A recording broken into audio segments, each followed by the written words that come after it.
Just a second here.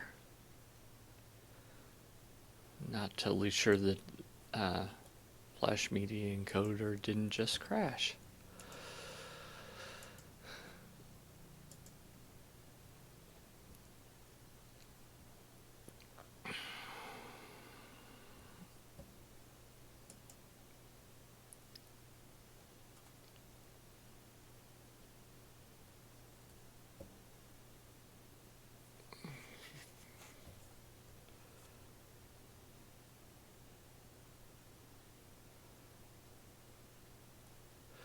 Okay, looks like it might still be working, so let me pop out the chat window here.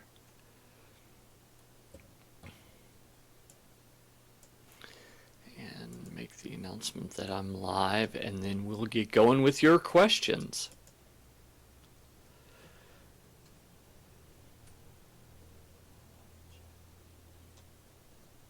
Okay. Just a second here. Let me announce that we are live on the air, then we'll get going.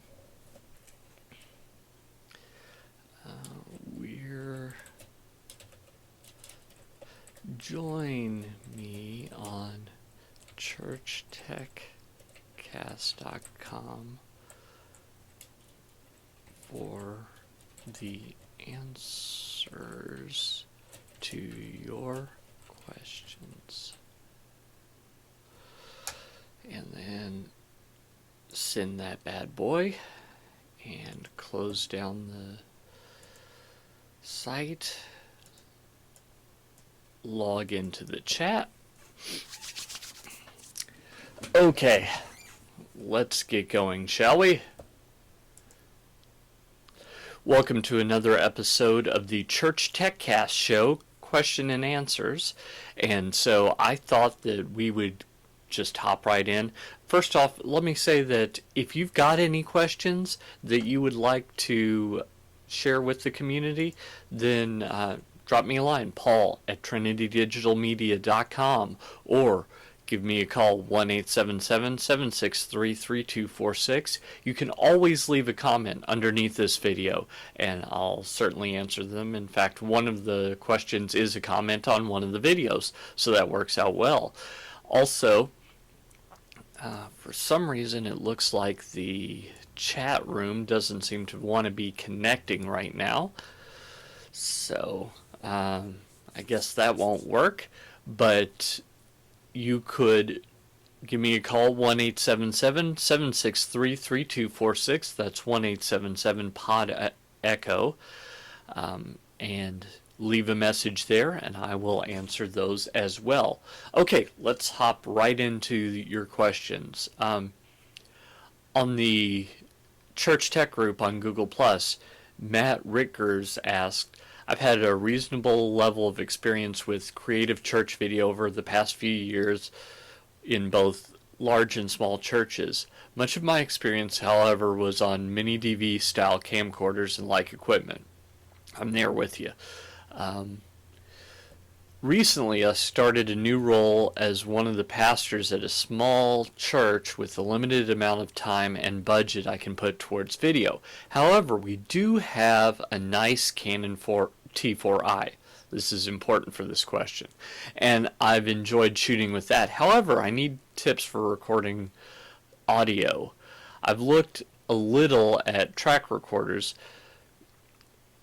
but what might you suggest to someone in my situation? I'd love something affordable and simple that I might also be able to quickly use with an iPhone for recording impromptu testimonies, church happenings, etc.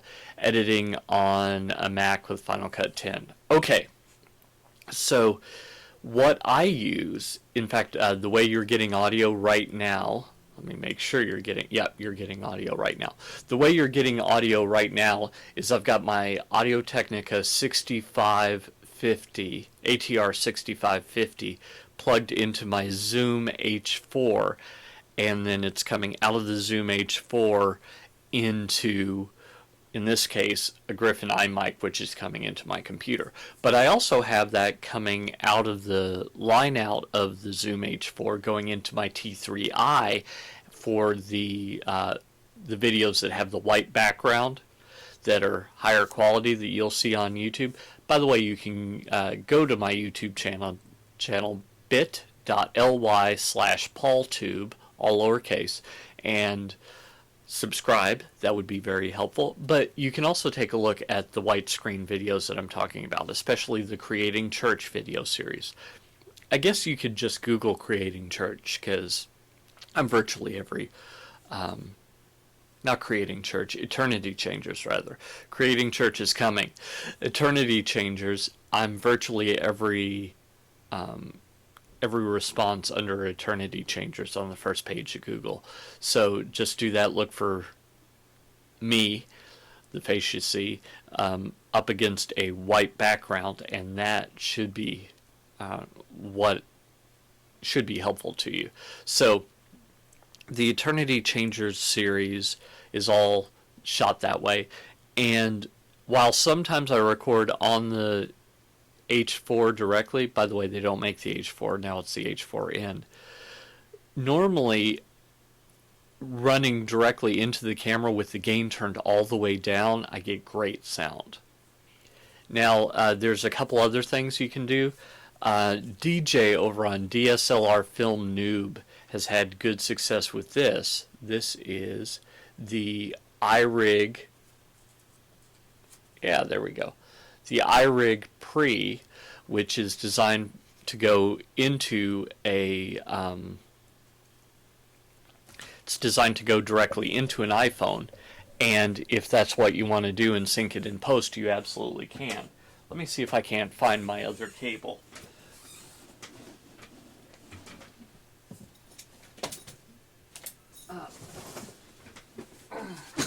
Nope, that's not it. Ah, here. This is it. Yeah. And here's the cable. Sorry about that. So I also have this cable. And this is available on Amazon. I'll leave a link in the description below to both that and the iRig Pre. And basically, if you take a look at this, you'll notice I've got a Quad Mini TRRS that an iPhone would take, and I've got a headphone jack, which doesn't seem to work, and I've got an XLR. So if you have an XLR mic, you can plug that directly into your iPhone. So basically, the difference between the iRig Pre and this cable is that this has phantom power, helpful for a shotgun. It also provides some gain. It's a preamp, so that's helpful. You can also hack this bad boy to go directly into a Canon Canon DSLR, or I suppose a Nikon as well. I've just not tried it on a Nikon, and get some pretty good results. I loaned my stick mic out to someone and haven't gotten it back, so I haven't gotten a chance to test this very reliably yet. So DJ on DSLR Film Noob did that and had good results. So those are both the cheap options. The good option is a Juice Link preamp that will go into your device, but that's outside my budget, so that's why I'm going with these other possibilities. So I hope that helps. By the way, I'd love to have a Rode mic instead of the Audio Technica, but the Audio Technica works. So anyway, next question. Paul Martell, again, same group. I'm looking for an affordable software hardware solution to capture and DVR an RTMP audio video stream for time-shifted playback. A simple TiVo could work as a DVR, but I'm stuck at how to capture the IP stream and get it into the TiVo. Thanks in in advance for your ideas. Well, if you want to go that way, probably the easiest thing would be to put the video on a secondary output, but in this case the secondary output is actually your TiVo. So go out HDMI from your computer, take it full screen, and just start recording that bad boy, and then start playing it back when the time is right. I think that would work. I'd have to double check it to test it, but since I don't have an HD TiVo, I can't really do that right now. So the other possibility is something on, you could do something like Video Lane Client, by the way. I ought to write that to him, because Video Lane Client will take an RTMP connection, but then you kind of have to do a screen grab. It's not going to give you the best results. Probably the better result is something server side. So there are some of these companies that provide server side solutions for this, for exactly what you're dealing with, where you've got a remote campus and you would like to delay it, say, half an hour, because your remote campus starts at 10 and your central campus starts at 9:30. Something like that would be the situation. And so I think that's what I would do if I were in your situation, is I would try server side first, and then maybe try something hardware related second. So the chat room is in fact up, and Trip Mac and I are both in there. So feel free to join me if you'd like, and ask any questions you have, because this is the show to do it. And I'm pretty free today up until lunchtime, which is about 45 minutes from now, but I can push that. Okay, next one. Jared on YouTube asked, from my Eternity Changers video, Clearing Your Someday List, which you can find all my Eternity Changers video either by just Googling Eternity Changers, because I'm pretty much all those results, or you can go to bit.ly/eternitychange and all lowercase, and that should bring up that playlist. So anyway, it was the Clearing the to Do Someday list video that he asked this about. He said, well, what if you're trying to make time for it in your calendar but can't find space for it? What's your suggestion? And I referred him to another video that I did called something like Finding the Time, and I'll link to that video as well. But basically, something I've noticed in my own life is I spent years being so busy that I couldn't do the things I really wanted to do, until I found that there were things I was doing that I didn't really want to do. I just didn't know that I was doing them. So let's talk about television shows.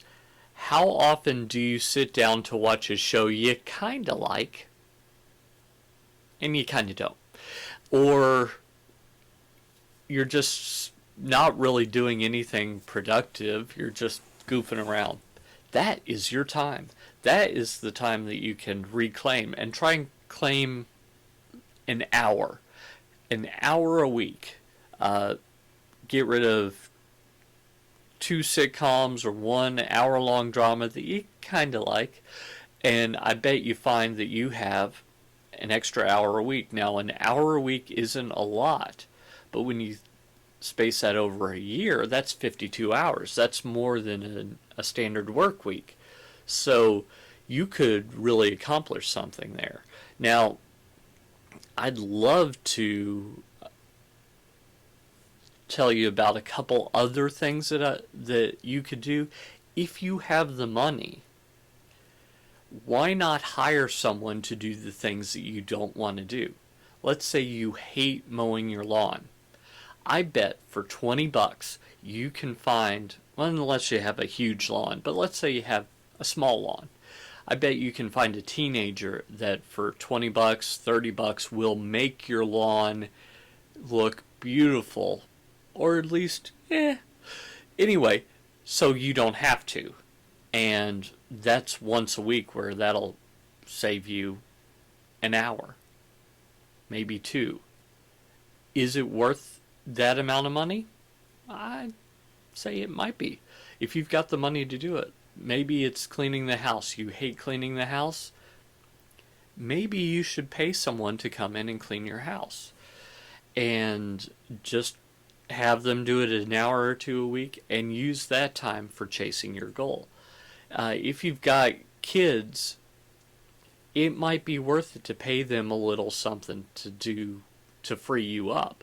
That's probably even a more economical solution. I've got a 12-year-old and a 6-year-old, and so I can give them a couple of bucks and they're delighted, and they can free me up by doing something. Now, they may not do it well, they may not do it as well as I would, but that would free up that amount of time. So I'd say just look for things that you can remove from your life and use that time, invest it into chasing your dream. So that's probably the first couple of things that I'm thinking of right now. It seemed like there was another question. Give me just a second. I'm going to try and get that. By the way, if you are on Google+, they're starting to roll out the names for regular people. So now I am google.com/plus Paul Clifford. Capital P, capital C. And that should take you to my Google Plus page. Feel free to follow me there. That would be very helpful. By the way, happy All Saints Day. I thought that All Saints Day was 95 Theses Day, but apparently it's Halloween. So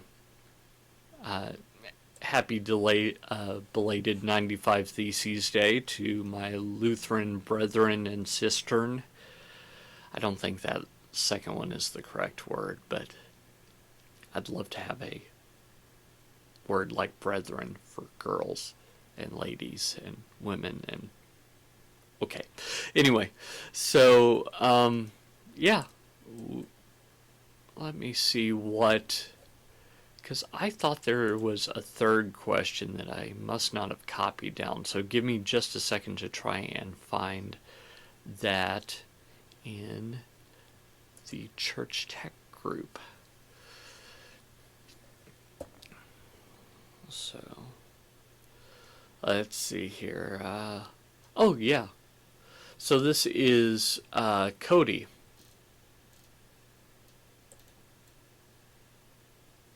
Yep, and I did copy it down. I just was scrolled down too far in my list. Okay, so Cody Nichter was talking about the new Mac Pro. Now, if you're not familiar, if you're not a Mac guy like I am, I'm a big Apple fanboy, and that's because I used to be a big Windows fanboy, and then I fell in love with Final Cut Pro and switched to the Mac and noticed that I liked the results better. So don't give me a hard time on that. It works better for me. Okay, so he said, hi all, had a question about the new Mac Pro coming out in December. Apple has the option for the system disk, PCIe flash-based disk in capacities of 256, 512, and 1 terabyte. I'm thinking about using the fast PCIe storage as a scratch disk. However, in an older setup with spinning hard disk drive, you wouldn't want your NLE rendering and outputting to your system disk because it's having to read and write to itself. Would this new PCIe storage have the same bottleneck if used as a scratch disk? So I will admit that I haven't looked up all the numbers and compared things, but here are some things that I've heard. First off, the PCIe storage is not a solid state drive. It uses a similar technology, but I think it basically eliminates the hard drive controller and puts that directly on the system board, eliminating a bottleneck. And it's faster storage than an SSD, which is already pretty darn fast. So you're going to get some insane read and write speeds.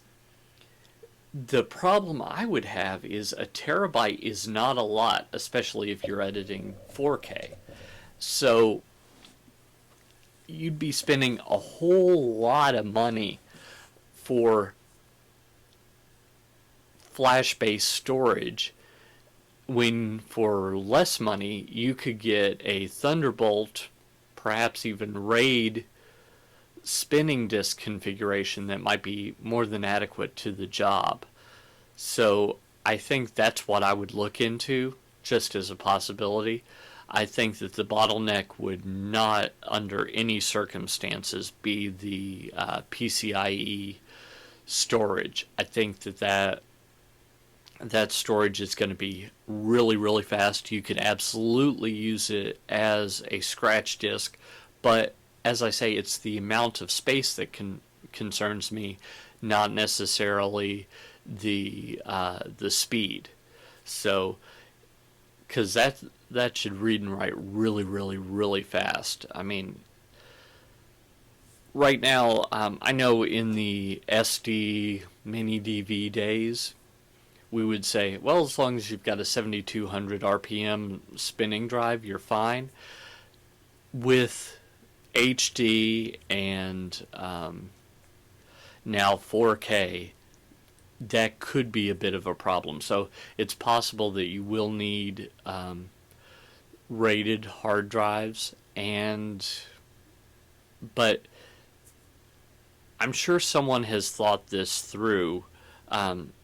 Not that today there's a lot of 4K video, but if you're buying a Mac Pro, you're not buying a computer for today necessarily. You're buying a computer for the next few years that will have plenty of capabilities to do things for the next few years. So I think I'd start researching having the ability to edit a lot of 4K video, because I'd hate to go, oh wow, I've got a totally perfect project, but it's 2 terabytes worth of files and it's a very huge project. It's huge, but I've got 2 terabytes worth of files and I've only got a 1 terabyte drive. I'm screwed. See, that's not what you want. Back in the mini DV days, I remember having basically the same problem where every time we get in a new what would become the Mac Pro, it was the predecessor to the Mac Pro, the Power Mac. When we get in a new Power Mac, they'd have 120 gigs of storage, and I'd think, oh, that's so much, until I started really editing on it, and then I'd find, oh, it's not much at all. So I think I would start keeping an eye out for external storage, because I'm sure no one's going to be editing a 3-hour epic on a Mac Pro using the internal drive. I just don't imagine that that's the case. And I don't imagine that Apple thinks that that's what you would use. I think that's why you have so many Thunderbolt ports, so many USB 3 ports, etc., etc. So I really think that it's not something that someone hasn't thought of a solution for. So you should be able to come across something. And if I happen to find something, I might do a quick Amazon search and see if there's not like a Thunderbolt RAID that you could use. I mean, you could absolutely use a FireWire 800 RAID, and that would probably be adequate.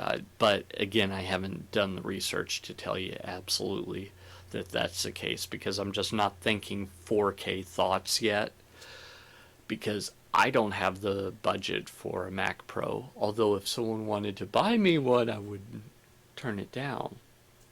Yeah, I don't think that's going to happen. Anyway, so that's pretty much it. Are there any questions in the chat room? Let me double check my email, make sure no one's dropped me a line there. I don't think so, although I did get a couple new emails. Here, let me just go to that real quick. No, that's a Twitter, and that's another account that doesn't get questions. Yeah, please vote for my business. Okay, yeah. Nothing that is all that helpful. So I'll go ahead and get this show up on YouTube, and if there are no other questions, I will go ahead and say thank you very much. I should have the topics for next week up very soon. I haven't really looked at November all that much, but I should let you know that November is National Novel Writing Month, or National Nonfiction Writing Month, and so I'm actually going to be writing out the Creating Church saga, which basically the videos have been brainstorming for me. So I'm going to turn that into a book. Hopefully I'll get that done. So that's my project for this afternoon, along with the video that I need to finish. So I'll be working on both of those. And until next time, this is Paul Allen Clifford with TrinityDigitalMedia.com. Go out and change eternity.